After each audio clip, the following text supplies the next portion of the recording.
Hello बच्चों, math समझो आसानी से, हर कॉन्सेप्ट को समझदारी से। आज से हम स्टार्ट करने वाले हैं क्लास सेवेंथ का मैथमेटिक्स का चैप्टर नंबर 1। आज हम लोग देखने वाले हैं नंबर्स क्या होते हैं और नंबर्स से रिलेटेड सारे क्वेश्चन को सॉल्व करेंगे और एकदम अच्छे से कॉन्सेप्ट क्लियर कर लेंगे ताकि एग्जाम में कभी भूलें ही ना। ठीक है, तो चलो देखते हैं नंबर क्या होता है। A number is a mathematical symbol used to count, measure and compare things. Number जो होता है एक मैथमेटिकल सिंबल होता है। सिंबल मतलब ये जो आपको दिख रहे हैं ये सिंबल्स है, ठीक है। तो मैथमेटिकल सिंबल्स है जिसका यूज किया जाता है काउंट करने के लिए, मेजर करने के लिए और कंपेयर करने के लिए। ठीक, तो देखो ध्यान से समझो नंबर क्या होता है। मान लेते हैं हमारे पास एप्पल्स है। अब ये कितने एप्पल्स है अगर आपने मुझसे पूछ लिया तो मैं आपको बता सकता हूँ ये 2 एप्पल्स है। ठीक, तो यहाँ पे मैंने किसका यूज किया, यहाँ पे मैंने यूज किया नंबर्स का। ओके, आप पूछोगे कि वॉच कितनी है तो मैं बताऊंगा 1 2 और 3। यहाँ पे कितनी वॉचेस है, 3 वॉचेस है। तो नंबर क्या होता है, number is a mathematical symbol used to count, measure and compare things. Okay, अब हम देखते हैं नंबर जो होते हैं अलग अलग टाइप के होते हैं। ठीक है, कौन कौन से टाइप होते हैं देखते हैं। ठीक है, तो देखो फर्स्ट नंबर होता है नेचुरल नंबर। ठीक है, नेचुरल नंबर एक ऐसा नंबर होता है जो स्टार्ट होता है 1 से। नेचुरल नंबर में कभी भी ज़ीरो नहीं आएगा, ध्यान रखना। हमेशा ये 1 से ही स्टार्ट होगा। 1 2 3 डैश डैश डैश पूरा का पूरा इनफाइनाइट तक, जितना तक आप जा सकते हो पूरा नेचुरल नंबर में आ जाएगा। लेकिन नेचुरल नंबर में ज़ीरो नहीं आने वाला। ठीक है, इसको नेचुरल नंबर को हम कैपिटल एन से डिनोट करते हैं। ठीक है, सेकंड सेकंड आता है whole number. Whole number, whole number एक ऐसा नंबर होता है जो ज़ीरो से स्टार्ट होता है, मतलब इसमें ज़ीरो भी इंक्लूड होगा। ज़ीरो के बाद 1 2 3 पूरा इनफाइनाइट तक। ठीक है, नेचुरल नंबर में ज़ीरो नहीं आएगा, होल नंबर में ज़ीरो आएगा। इस चीज़ को याद रखना क्योंकि ये क्वेश्चंस में काम आते हैं। ठीक है, थर्ड नंबर की बात की जाए तो थर्ड नंबर होता है डेसिमल नंबर। ठीक है, डेसिमल नंबर। डेसिमल नंबर कैसे नंबर होते हैं, ऐसे नंबर्स होते हैं जो 1.2 ऐसे दिखाई देते हैं, 3.2 ऐसे दिखाई देते हैं या 5.10 ऐसे दिखाई देते हैं।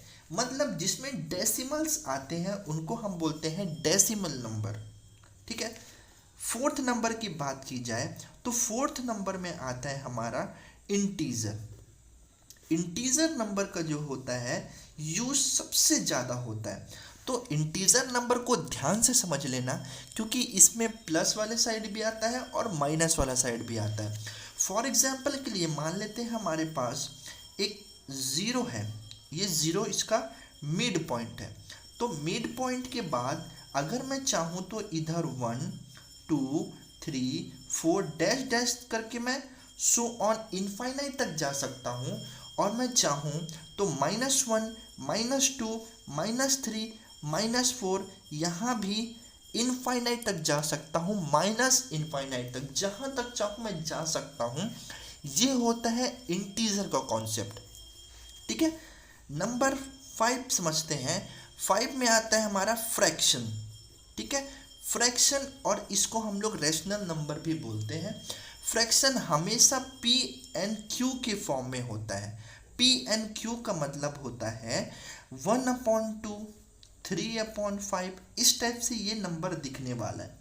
ज़रूरी नहीं है कि सिर्फ यही नंबर हो, कुछ भी नंबर आप ले सकते हो, लेकिन हमेशा P/Q के फॉर्म में होना चाहिए। मतलब एक नंबर ऊपर होना चाहिए, एक नंबर नीचे होना चाहिए।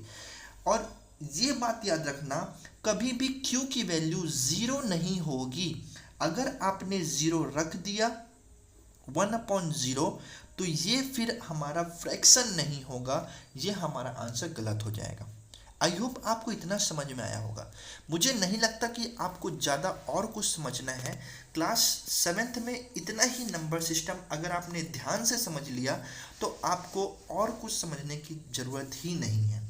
इससे रिलेटेड क्वेश्चंस भी करेंगे और ऐसे करेंगे कि ये चैप्टर एकदम क्रिस्टल क्लियर हो जाएगा। इसके बाद आपको और कोई वीडियो देखने की ज़रूरत नहीं पड़ेगी, ये मेरी गारंटी है। इसलिए चैनल को सब्सक्राइब कर लेना और प्लेलिस्ट को भी चेक कर लेना जो अब मैं बनाने वाला हूँ, ठीक है। हाँ बच्चों, एक बात और, मैं थोड़ा सा इंटीजर में और कुछ ऐड करना चाहता हूँ। तो देखो ध्यान से देखना ना, अगर मैं यहाँ पे लिख देता हूँ 1 और यहाँ पे लिख देता हूँ -1, तो बताओ बच्चों दोनों में से बड़ा कौन है। तो हमेशा याद रखना, पॉजिटिव वाला हमेशा बड़ा होगा और नेगेटिव वाला हमेशा छोटा होगा, ठीक है। तो देखो पॉजिटिव में 1 है और नेगेटिव में 1 है, तो दोनों में बड़ा कौन सा होगा, ये बड़ा होगा। जो बड़ा होगा उसकी तरफ ये मुंह खुलता है और जो छोटा होता है उसकी तरफ ये मुंह बंद होता है, ठीक है। मान लो मैं यहाँ पे 1 लिख लेता हूँ और यहाँ पे मैं लिख लेता हूँ 1000 माइनस का 1000। तो अब बताओ दोनों में कौन छोटा है, अभी भी दोनों में यही छोटा है। क्यों? क्योंकि यही कॉन्सेप्ट मैंने आपको बताया है, अगर पॉजिटिव है तो वो नंबर कितना भी बड़ा हो या फिर कितना भी नंबर हो वो हमेशा नेगेटिव से बड़ा ही होगा। अगर मैं यहाँ पे 0 भी ले लूँगा तो ये 0 भी -1 से बड़ा है। अगर मैं यहाँ पे भी 0 ले लूँगा तो ये 0 भी -1000 से बड़ा ही है। तो ये कमाल का कॉन्सेप्ट होता है इंटीजर में, ठीक। तो अगली वीडियो पे हम समझेंगे, कुछ क्वेश्चंस को लेके आऊँगा और उन क्वेश्चन को सॉल्व करना भी बताऊँगा, अच्छे से एग्जाम्पल से समझाऊँगा ताकि आप पूरा का पूरा अच्छे से समझ सको और ये नंबर वाला चैप्टर आपका क्लियर हो जाए। मिलते हैं नेक्स्ट वीडियो पे, थैंक यू।